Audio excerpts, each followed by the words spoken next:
Amadou Samba fana ñi tandi jane commission la de ko November karotil tan saba ate taxo 10% share ay men soto num gam petroleum limited ako aya wa ay braya wafi ako ate obode ako duma natan namo jo men kanyanta dalasi million kononto ani wuli kema saba ay jo tax Mr. Samba ñi tandi ko de akate do kafuring ko compino lomale ako igoli etat supplier kenum fo lokum fula bankoe a sheda ta fanan ko de nin hakilmaya ta fanan bulata atele Mr. Baji nin ko hakilmaya bara itande ko ay mako ro kel fanan fo e keno soto mandinaring Mr. Samba ako mbe kafurin wo molma melio ko kacha pour ko area soto adum fanan ntelenga sansan dro kanin concret ko be nada fa da la facilitateur be mel dige ketaji ntelenga be dada adum ne creto luwasi do ko ka je fo allo ro banta commission kalam dandi ko de ko atele daily observer wa fi baba jobma ya nyininka faya kalamuta ko daily observer abe maroko no shaymbang akama kalamuta Mr. Samba anyi tandi ko akama lum fanan kodome baba jobu yata ke daily observer sanala akama lum ko abota central bank li nyim faye ko jana commission anyi tandi jana commission la de akate namo jole personal tax men shata dalasi million konontote anan wuli kema shaba itandi fanan ko de ya samandi num high court men Edward Gomez ya samandi ba nyim fo kiti bumede akate man atata man ko compinote Mr. Samba nyi tandi fanko ke kili ka fa Eben Thomas ako wala futata manum fa ko Kenneth Best lafta la compino wa filale ko dola membita fo dollar wuli keno fula dollar wuli taworo ni shay aka nyim fa ko ate lafta ya compino lan ako ate ay nyi tandi ko Mr. Thomas nata futandi ani Mr. Best ye nyoje Kenneth Best mentam observer newspaper company moya lonko wonata sawndi ay wonata compino diatala a shedata fanan ko de baba jobe nyim fa ko aka fane amosoto nyin compino la kotole ako tumola nata compino sawndi kadi baba jobula ako ketanu me karotili worowula 1999 ako Mr. Best anala muso wonnata compino sawndi compino sawunda tela wolle compino sawndi kadiyatela akode atenata nyin compino fanan sawndi kadi baba jobula October karotil muwannin killing 2002 a nyillaje ko baba jobuye dollar wuli keme fula dollar wuli taworo ni sayle jo pour que nyin compino sam Mr. Samba aytandi tonya akaman miral ko tumu ko kaytol biribe sawndila pour kadi baba jobula ako foye chatolu be timmandile akamo miraje barani tande ko amman danke na fanan ko fo namo jota akunna le bang atentende kay tande ko de ako bari mo mankate la dunoti pour que capital gain tax jo koto greka namo jo bare ko munaf naketa fanan aka munta don aketa filo la tinun fanan amunta nyaala sawunta kola ya nyininka fo baba jobu ayo wuli kemo dollar wuli kemo fula dollar wuli taworo ni shay aya jo Mr. Bessie ale ban brabe nyin compino sanna ako ate malon ay ni tande ko de mel utambo mel marta compino la wala mba birimba ko compino mel marta la wo mokile le nata mara management wala marta a compino la birimba ba jobu jeta ako tumo bugo baldelem wala mo managing director Mr. Samba yi tandi ko de ako abatata bake akata batata bake nyim molu kanyim fa ko atelta mu nyim compinoti ba trate nyim compino wa fi baba job man ay tandi fan ko de baba jobule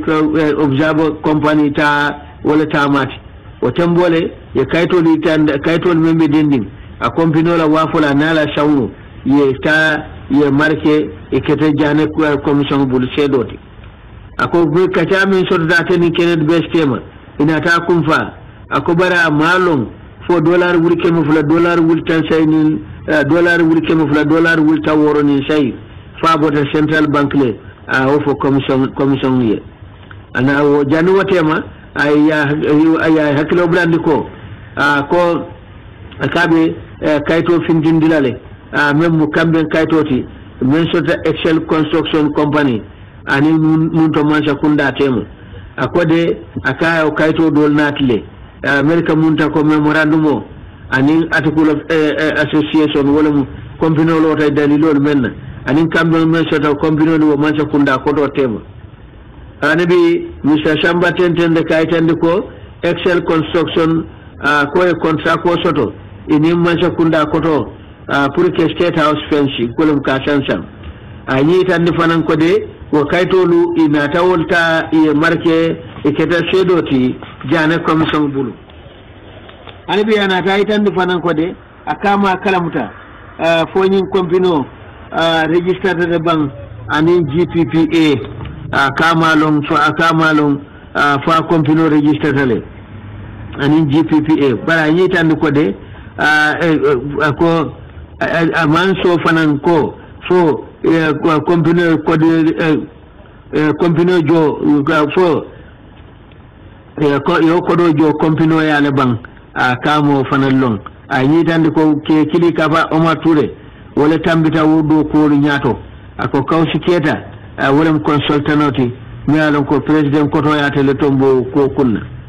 a company de akoy mukana mojo ako bari fangalle ni manse kunda ko kacha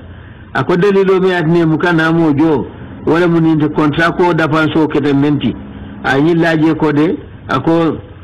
ata fang mom mara wo compino la luwolu tamola ate Amar Samba ya fo jane commission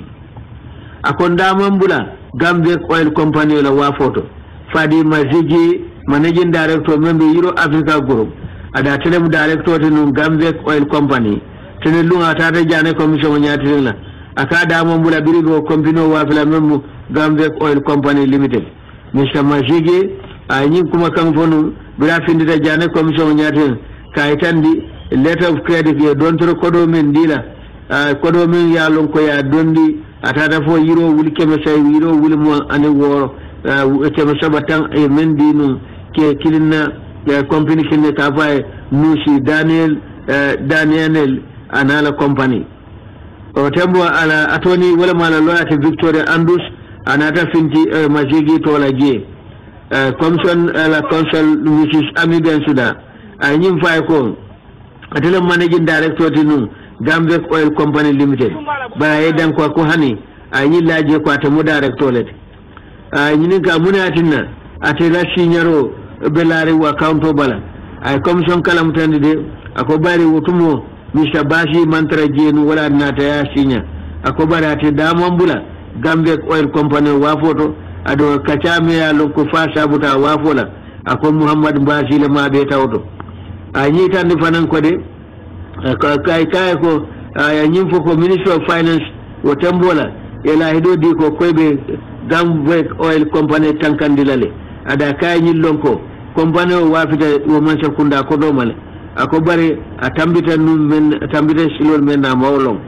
ay dan ko ani bi ko loyal di ngin karola ako ma kala mutafanan akaya kala mutale dollar wuli kemoro wula mi alon ko banko ko dolem ye men dundi Gambia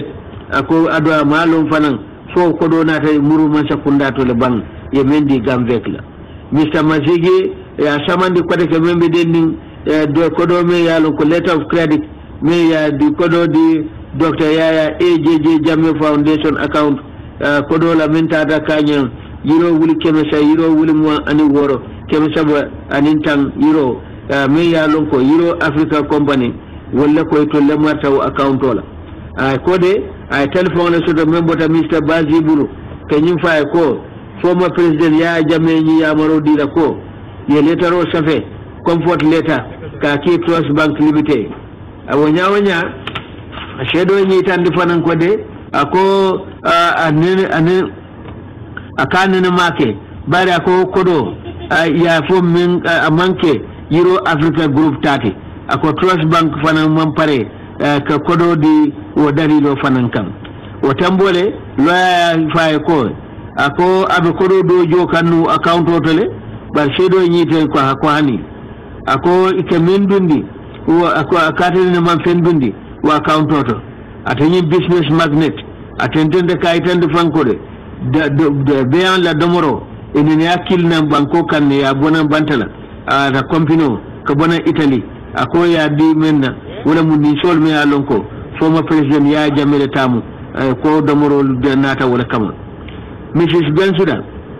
ya yinin kata sedo so ama de umban ate as managing director Euro Africa Company ebe banko na fulo tala eba ele mandila ka dundi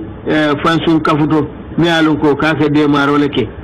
aye danku Mr. Basi ay nyim fay ko ako ina anene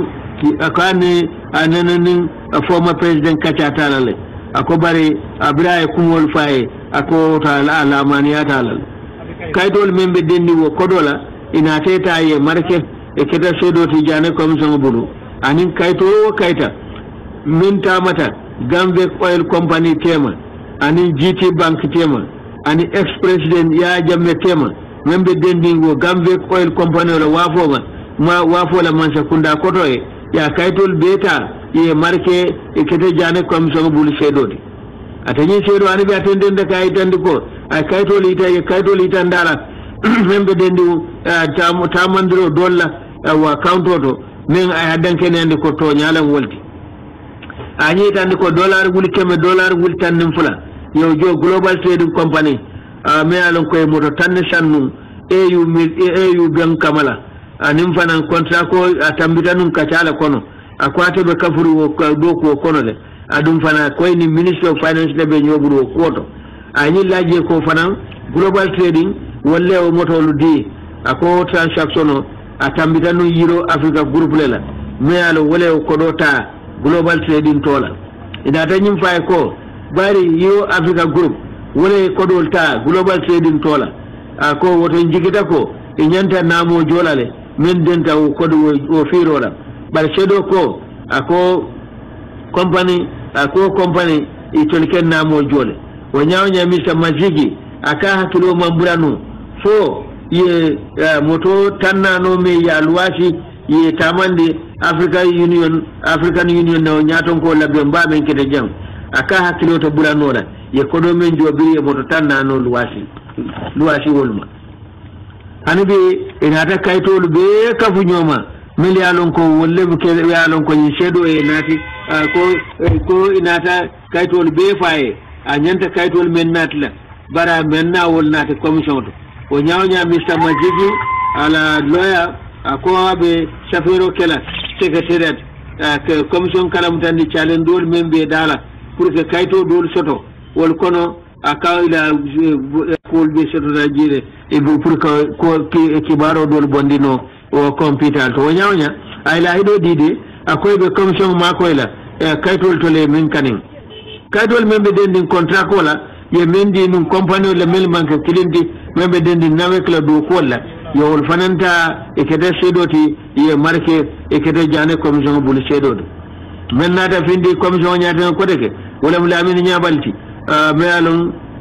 katele mu deputy ambassador ti ada telephone mu chargé d'affaires Gambia embassy membe South Africa fo janni ba burundi la nang ka fa sayna match karo kon 2017 akobara na ta sayna November karotil nan 2017 Mr. Nyabali ya samandi commission do jorol me alonko ye bondi GNPC account me adanke ne akwara signaro bo balale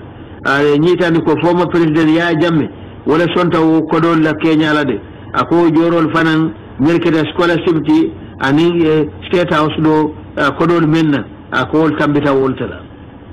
itandi fanan ko de former president ko mo account wotade birintu momenna atabe secretary general o tambole e kayto itandala membe dending Guy Enterprise Construction menga ko ate nemo contract koji na tanyi tan fanan ko akai ya maro soto membo da former president ya abulu pour que kodolu jo bara nyillaje ko de bunjang do fere state house ko official lem ani boss ani bossol ke pak dami ako bara malong wo contrat ko kodo jolle bota kunnade ya nyinin ka fa nene tata o din kira jibe le bang bire bo bum lola te danko ko ko hani kodo me ala tata fo dalasi million tan yo wore jo Guy Construction Company kabo GNPC Access and Sky Bank account membe dendi wo contract killing anabi membe deni euro wuli tansay ye menjo Studio Tech Belgium akomu kibar joran lem ye melisang pour GRTS adu former president ya jamele sontala ay nata joro fanan ke men kanyante euro wuli kemo euro wuli muang o fanan pour bankola kulintira ko lem me ya jo GIA kabo account killing bulu anabi joro do fanan ke men tada bo shefa million killing anin wuli keme sawa wuli muang ko fanan sedo e nyitandi ko ate mushe akatile wo yamare ani Suleiman Samba pour ka di mole ka me Cheikh Tidiane Ndiaye membe dendi MB Binta Mbolong kulumula kola anyitandi ko de kolbe ke nyame nyake la nyame nyama wotumola ako mote nyinin karo kenola former president na ko yeme naye yamaro dila ka foy ba ko anyinin kala mune atinna ako president don mencheno doro wala mke yamaro di ali nyin joro ke ni account o men diatay ada si yamaro di la fanan aduna yamaro di la ka kiten ako ite hanyila ko kumo soso ala yamaro ako niya soso ibe menjele je wawte ke kunnade asike bata ku doti hanabi Premier Agro Oil Company ikoy julo dunte julo e mutale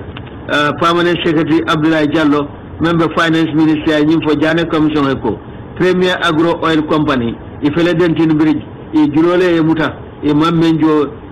Standard Chartered Bank le julole e muta monsieur Diallo nyim wanyaro kenu bila findita commission nyate no kodeke kay tande ko Premier Agro Oil Company a wafita nyaadide ako company de ke dum to leke tetulo bondi jannun ka ki bantala bankol kan ayi tan ko 2005 a company don do ko ta Standard Chartered Bank e manna jono ko ay tan ko bank nata wo kombino muta shedata ko chief executive officer member bank wala ni minister of finance nyomoy pour que famal wafi ko do la membita fo dalasi million mois dalasi million mois ko janni wotema wa famal la wafora minister of finance GGC na ikafo melesay National Food Processing and Marketing Company akoy ni wole nyomoy pour que ma koy kaytol kibarol to ka ministry ma koy nyanta o bla wa fila nyaadile anyi laaje kayto nata futay ma jun karoti tanni saba 2006 o nyaawnya akoy man ya maro jeno former president ni directive men dila akoy Ministry of Justice nyinin kale bank fana nyinin ka pour kambe men sorta pour ko kombino wafi o kayto akobar hanibi ma kaytoje o nyaawnya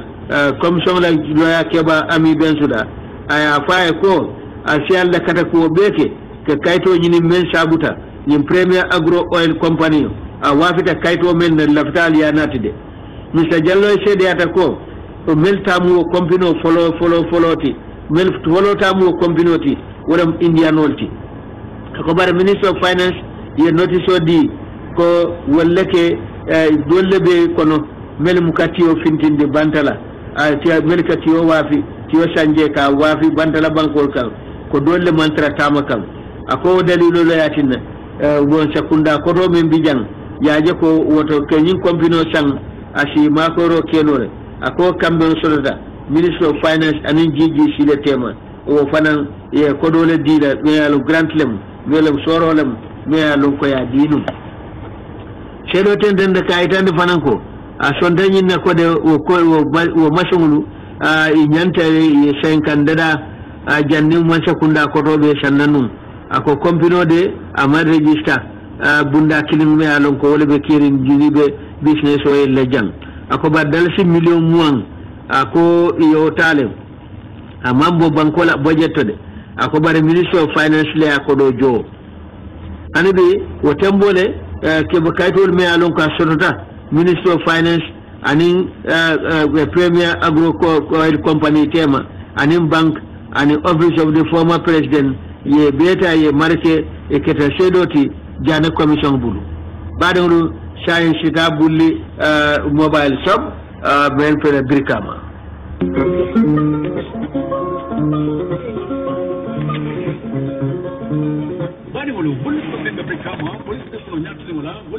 mais alon kon ke jiberi kale jane commission la ke commission men londi ke jiberi ke ya jamme ana badum anala sutiyan na molo e borodunta na fulkol men kono banko kan anila sotokonu wo jane commission be tenten na wala fe men ketani lokun kono ilokun kono business tycoon Amadou Samba afindita jane commission nyaten la kotake ko ate ko do min jo na moto a shata darshi million konon to albo kanan kibaro sotola albamo ila jane commission e ka fo mi ye fadi majiki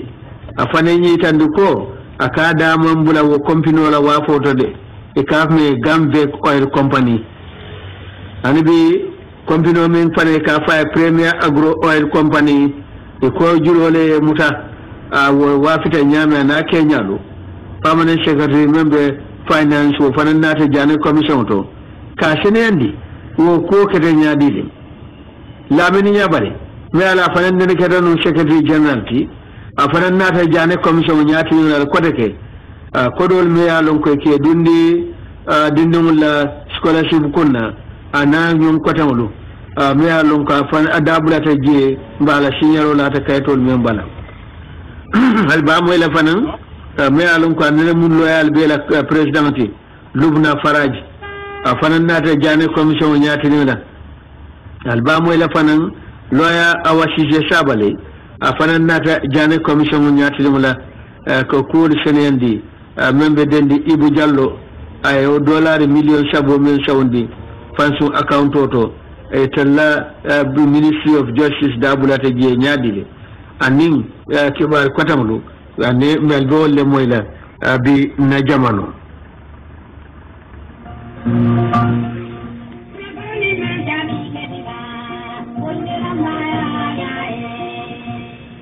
bete lamba mobile kendol wafi banko kan mobile yemalu mobile ke ko ne me lapta do tabulle mobile so fele Brikama opposite police station hade bi wotembo la fana be jane commission la kono ani bi na mo fana na ta finti jane commission nyaati la men kete la min nyaabalti former secretary general ajina mala sinya fulan janti membe dendi ko dol meje jonu kabo GNPC la account to ya nyinin ka ko kaytolu CDA meye itandala Mrs Bensudale itandala demala mem consul ananjale o itandala min be dending nyemuta jorangulla ana masimulu nyabal de koteke ko kaytolu me ye melitandala ay sutele ako imoy be dending menna wala mu dental charity pour Fajara Barracks la dental clinic anim fana ko yamarole membota former president bulu anyi laje fana ko scholarship scheme nyale ke dinnu la karamujo ako fana former president ne ko yamaro di pour que scholarship di adum fana tele kana joroke anyi tan di fanko de ako ke application several sodole men ka bu mu kunkilinal bulu me ka tentende ka frandi former president ya jamela na yolje na sonta mella scholarship kola anyi laje ko aka sinana wol to atelecation ka fa scholarship di bara ñi laaje ko kama kala mutade fo safero america safero ke pour que scholarship soto ya jamme bulu fo tambita nun Ministry of Education nan akode aka man ala man fen lom baake man ya lonko ake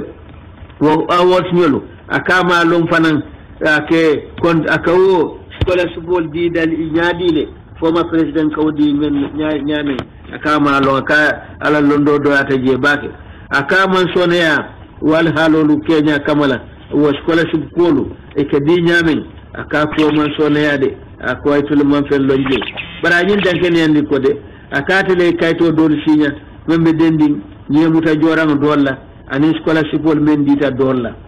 o putambole Mrs Jaya tafe o kaytolu anin kaytol membe dendi wo nyemuta joran la kulungulu anin scholarship kaytolu men be dunta je ya ta ya marke akete jane commission bulu shedoti men fana nata findi jane commission nyatina la wala former secretary general joguba me ya samandi kotake men be dendi Kanila International Festival la anin tribute to Michael Jackson account lawyer e nyim fay ko men tata fo dalasi million tanning kilim banko kodo wala dunta wala deposit account o do to nyin ko kamana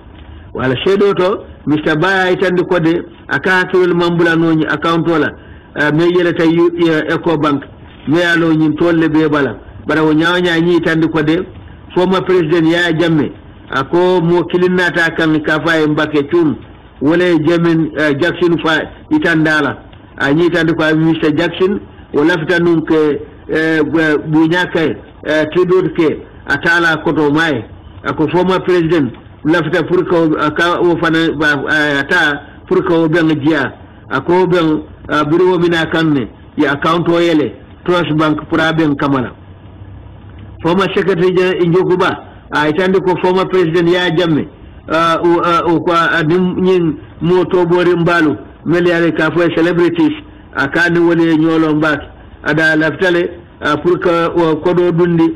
ko de be dafansi me alon ko ben sifa ada ko kodo akama long so abe bola Yaya Jammeh buluban ako kodo de imambo Yaya Jammeh bulu bari botanan Trust Bank le former president ako mo salon ko former president nyaton kolem ada na ko nyin ka bo ben jalale ako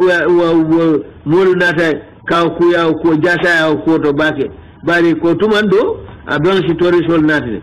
Minister of Finance ya foy ko wala nyenta tala ka kodoli nyinin pour nyim dan kamala Mr. Baye commission kalam tandide akata lonna for former president abo kodol soto la damin pour que nyim dan dia nyim ben mom foten bara nyin laje ko akama kalamuta so wo tembe so fo watini wo wato ama kalamuta ada ta kalam ama kalamuta fanan fo tembo me alonko Jackson family fowol waye kodo dundi ni ko kunna la bank akamo kalamuta anyi tandi de ay organizing committee le londi ni Michael Jackson ko wala committee wala mu fatu mas jobu njaay bi jele anim fatu lamin fay anyi tandi ko de anin do ko tawlo meli ay Yaya Jammeh murado dila koy saje ko ni mbenge ka ay benge dia adum former president television na la fanan pura teleba don jiala wotambole na taw kaytolu be tandala yenyim ay ajayim fo ko ate yenyim fay ko anim former president itolle la signaro do account o bala ada yo danken yendle membe den kulintulale men luwati pour Jemin Jackson ye ko do kanyante dalasi million fula wuri keme say wulta lulu ni woro keme lulu talulu keme lulu mo anim fula ya ko ye men dépense woto atata inata do fanen dépense men tata fo dalasi wuli keme woro dalasi wuli talulu me ya jomo kiliye ka fa babu karba pra asa falen bantala ko do fonen exchange men be dendi wo bangala ate anibi inata ko do fanen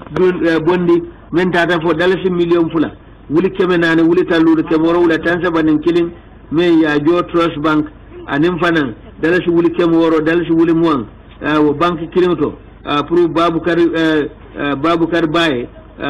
beya lonko wala ka Trust Bank ma ko no nyim bantala ko dol to tembola comme son la lawyer anata nyi tandi sedo la ko men tata fo dalasi million kilin wuli keme lolu wuli tan yo fanan jo Babukar jobate me ala tele munu head of protocol ti anim fanan e dalasi million saba jo ya di Amadou Sambala sedo ni tandiko tumando nyi beden dim fireworks la wo petarol me ke fay fojo kono e ke nyeli ke dimba male ke nyeli anyi laje fan fo ako fashi ke tonyati ko loya men fo ko wo joro de ye kodo dol jo hotel o tole pour que nyi modu dia mele bota America banko kan ako sikeno tonyati hanibi National Security Project account ya fay ko former president na signoro le bela balale aya danke ni andi ko ha ako account o de ya londe do ko le kama membe dendi banko la tanko kantaro kunyana bara nyi tandi fanko dollar million fula ana wuri keme fula dollar million fula ana wuri keme yo wala dundi wa account to ako bote na Republic of China on Taiwan bara nyi tandi ko inata account o yele me alonko former president fangande o account o yele no anibe former me alonko andene mu loyal president ti fanandate jane commission nyati loyal lubna faraj amu loyalty dum wati sodara kete gambe loyal la ka fo president ti ya samandi kana jane commission nyati arabalum ala makamo kanko atelen ne kete no secretary gam petroleum storage facility wo tanka bali men fele bandinarin koma wo kompino ay ya samandi pour ka seneyandi gam petroleum storage facility nim fanan wo kompino fan anin kompino me alonko babala ani wo kompino fan mu kompini jumalati abe sede ala commission to itande ko akate nene man ala wo kayta maru folu soto même original copies kompino la original copies ako anim fanan a kompino lo ta kaytol menna ako dina ako kayto ko tamde a wolu sotole la faraj ay nyitande ko de ako nata ay kaytol men nati ako ay lafta man balang wala de ako kaytol kasi kaytol men findindi man balela ako bari wo kaytol wal mantra ta bulude akoy be kompino le buru ye men faale kane wo kaytol sina anyi tan commission de akoy wato diala pour que kayto dol bondi akode wo kayto dol tala maro kono de wo nyawonya akabe aybe dando kela wo kompino bulu face wo kaytol sotono atentende kaytande fanko share certificate jumalle tamu kompino ti gam petroleum storage facility akabo kaytol fana nyininale anyi laje fana kode ni tiol membe je ako do Amadou Sambati Mr. Muhammad Bazi ani Mr. Maziji ani GPA ani GNPC ani Social Security and Housing Finance Corporation ako gam petroleum wo mu bantala company dolati me alon kay niyo soto Gambia Petroleum Company anyi tan di fanko de ako atemu akate manke loyati wo bring atamanko wala loyati biribe nyim company lon la anyi tan ko 2008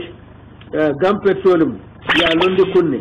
ako wo company wo tembole ina tala kayta dolda da anabi ate barista Faraj 2009 ako Mr. Baji ani Mr. Amadou Samba yera niyo saundi membe Gam Petroleum Baji tankonon to nin konon to kemo kema ta niyo mo waltije Mr. Samba woni mu kilineti kemo kono Gam Petroleum Storage Facility ada ko atide akaman kayte soto meyo ya marodi ka foko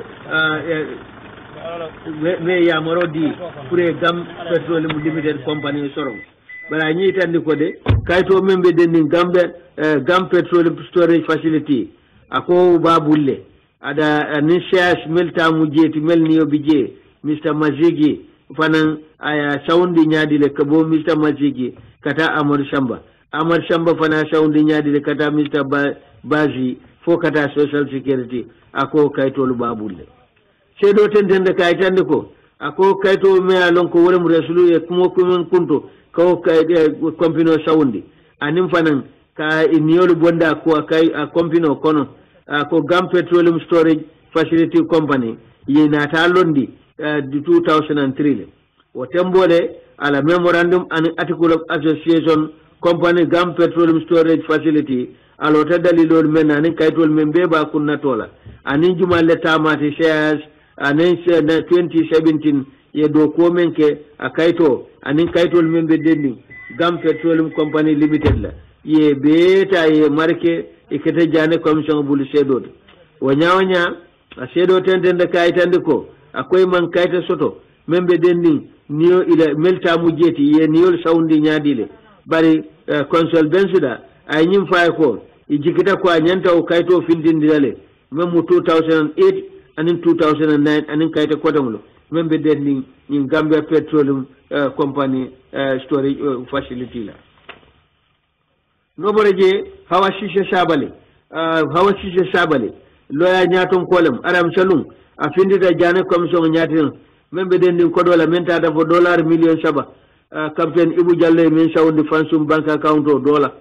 ate comme seul loya Mrs Bensuda ay nyim fo hawa shishe sabale ko kodo do fan kodo to Central Bank of the Gambia kodo do bondi nole do mutale ko bare Ministry of Justice laftalo no wol dadunta ko kono nyame ya nyininka fata senendi Ministry of Justice dadunta ko kono nyadile o nyawnya wasise sabale itande ko ate manka attorney general to tembola bile wo kodo be sawna barata mu solicitor general de nyillaje ko 1995 nene ketanu acting nene actor